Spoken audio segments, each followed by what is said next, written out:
दोस्तों, एक 12 साल का लड़का है। वो थाने पर जाता है दौड़ते हुए और थानेदार महोदय से कहता है कि मैं एक आदमी का खून करके आ रहा हूँ। जब उसकी बात को पुलिस महकमा सुनता है तो हंसने लगते, कहते यार पागल है क्या। क्योंकि वो लड़का अभी बहुत ही कम उम्र का था। उसकी बात पर कोई यकीन नहीं करता कि आखिर ये लड़का कैसे किसी का कत्ल कर सकता है। दोस्तों, नमस्कार, प्रणाम। मैं मोनू भारद्वाज अपने हृदय तल की गहराइयों से आपका हार्दिक स्वागत अभिनंदन करता हूँ। दरअसल ये जो सच्ची घटना ये है हरियाणा के पानीपत जिले की। वहाँ का एक छोटा सा कस्बा इलाका पड़ता है उचाना। दोस्तों, उचाना के ही राम सिंह थे, जो कि फौजी के जवान थे। देश की सेवा कर रहे थे।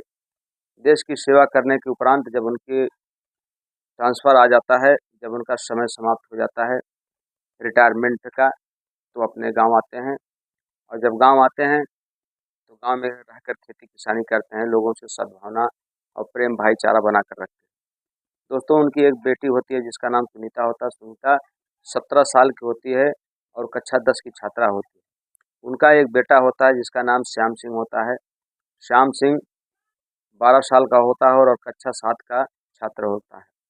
दोनों भाई बहन साथ में स्कूल जाते हैं और साथ में ही स्कूल से आते हैं। बताया जाता है घर से तकरीबन 2 से ढाई किलोमीटर की दूरी पर कॉलेज स्कूल होता है। वहाँ पर दोनों भाई भाई और बहन सुबह जाते हैं और शाम को आते हैं। दोस्तों, एक दिन ऐसा आता है कि श्याम सिंह और उनकी बहन सुनीता स्कूल के लिए तैयार होते हैं, लेकिन अचानक श्याम सिंह की तबीयत बिगड़ जाती है। वो कहता है कि दीदी आप जाओ, आज मैं नहीं जा पाऊंगा क्योंकि मेरे पेट में दर्द हो रहा है। दोस्तों, सुनीता अकेले चली जाती है स्कूल और शाम के समय जब 2 के से ढाई के बीच में छुट्टी होती है तो आती है घर पर। अकेले घर पर आती है। गांव के ही सरपंच होते हैं ज्ञान सिंह।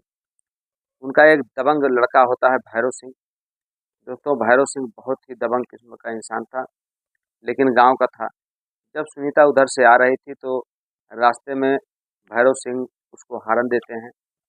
जब हॉर्न देते हैं तो कहते हैं कि सुनीता आओ, गाड़ी पर बैठो, मैं तुम्हें छोड़ देता हूँ। पहले तो सुनीता कुछ सोचती विचारती है, लेकिन बाद में सोचती है गाँव के ही हैं, कोई दिक्कत नहीं है। ये सोच करके सुनीता जो है उनकी गाड़ी पर बैठ जाती है, बाइक पर बैठ जाती है। दोस्तों, बीच में आते समय रास्ते में एक दाएं साइड कुछ दूरी पर एक जंगल पड़ता है। जब बाइक उधर मोड़ लेते हैं भैरव सिंह, तब सुनीता कुछ समझ नहीं पाती, कहती है आखिर आप बाइक कहाँ लेके जा रहे हैं, हमको घर इधर चलना है तो आप उधर कहाँ लेके जा रहे हैं।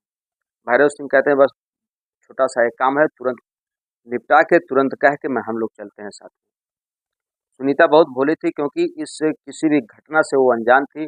उसको कोई अंदाजा नहीं था कि मेरे साथ क्या होने वाला है।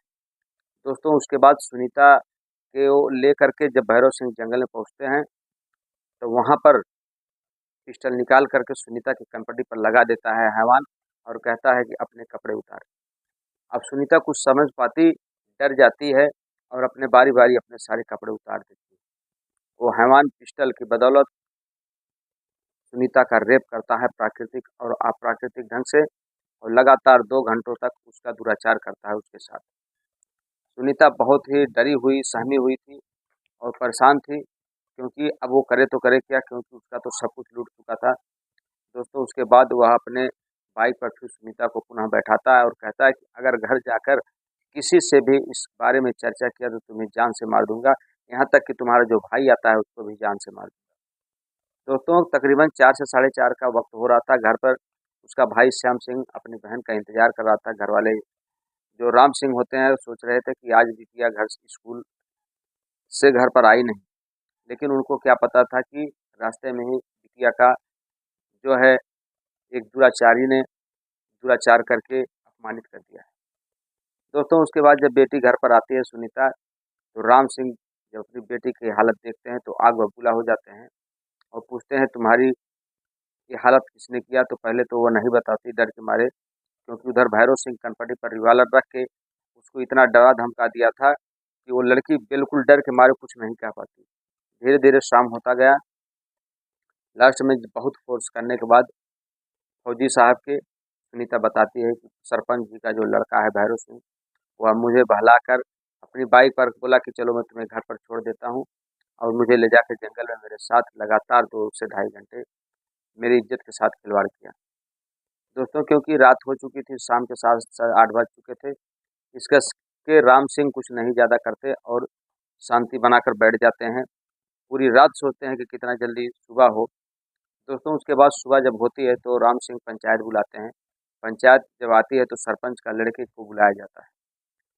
अब सरपंच का इतना दबदबा था दोस्तों कि पंचायत उस राम सिंह के कहने पर भैरव सिंह के खिलाफ बोलने को तैयार नहीं थी, क्योंकि भैरव सिंह पंचायत में भी अपना दबदबा बनाकर रखा हुआ था और कह रहा था कि मैं तो कल घर पर था ही नहीं, आखिर मैं इसका रेप कैसे कर सकता हूँ, ये मुझ पर झूठा आरोप लगा रही है लड़की।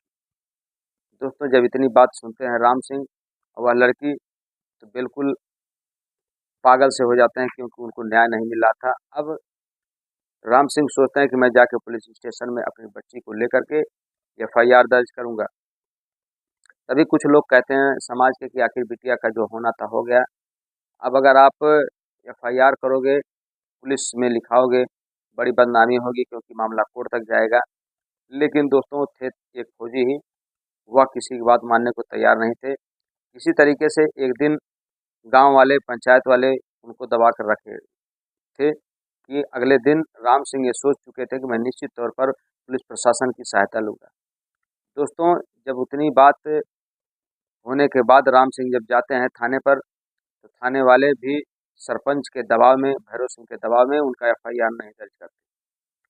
जब उनका एफआईआर दर्ज नहीं करते, जबकि ये पूरी बात बताते हैं मैं देश की इतने दिनों तक सेवा किया हूँ, उसके बाद उनकी एक भी ना सुनी जाती है। थक हार कर जब राम सिंह आते हैं, सोचते हैं कि अगले दिन मैं निश्चित तौर पर एसपी साहब के यहाँ जाऊँगा, कमिश्नर के यहाँ जाऊँगा, अपनी जो व्यथा है, जो मेरी पीड़ा है, उसको सुनाने के लिए। दोस्तों इतनी बात जब सुनता है श्याम सिंह, तो अपने पिताजी से कहता है कि आखिर बाबूजी आप गए थे थाने पर, क्या हुआ? तो बाबूजी बताते हैं कि बेटा कुछ नहीं हुआ, पुलिस वाले हमारी एक बात नहीं सुने और वहाँ पर उसके दबाव में हमारा एफआईआर तक नहीं लिखा गया।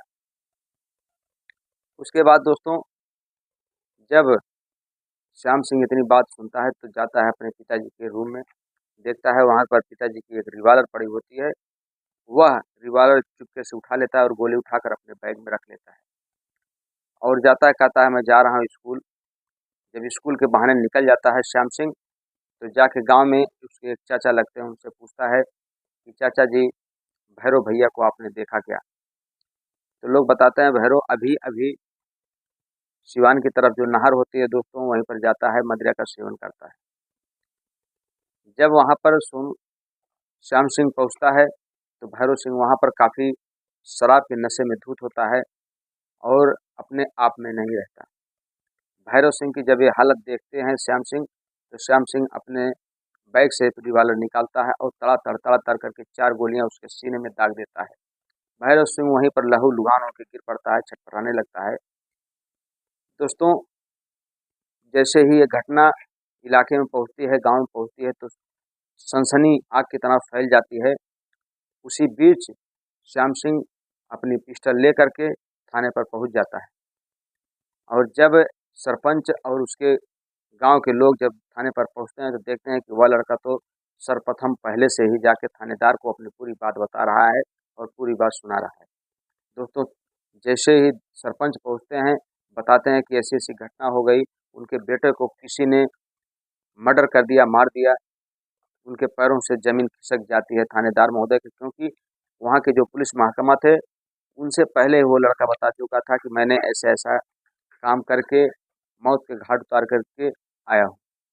दोस्तों उसके बाद तुरंत एफआईआर दर्ज की जाती है उस बच्चे के खिलाफ, श्याम सिंह के खिलाफ। अगले दिन उसको जेल भेज दिया जाता है। जब जेल भेज दिया जाता है, तो जज साहब के समक्ष पेश किया जाता है। तो जज साहब पूछते हैं श्याम सिंह से कि आखिर आपने ऐसा अपराध क्यों किया तूने? उसके बाद श्याम सिंह बताता है कि सर मेरी बहन और मैं दोनों साथ साथ पढ़ने जाते थे, एक दिन मेरी तबीयत खराब हो गई, मैं नहीं गया। ये जो भैरव सिंह सरपंच का लड़का है, मेरी बहन को बहला फुसला करके उसकी इज्जत आबरू के साथ खिलवाड़ किया। अब आप बताइए कि मैं अगर ऐसे दुराचारी को छोड़ देता, तो निश्चित तौर पर ना जाने कितनी बहनों का ये दुराचारी कलंकित कर देता, कलंकित करके छोड़ देता। और ना जाने कितनी आत्महत्या कर लेती, कितनी क्या कर बैठती।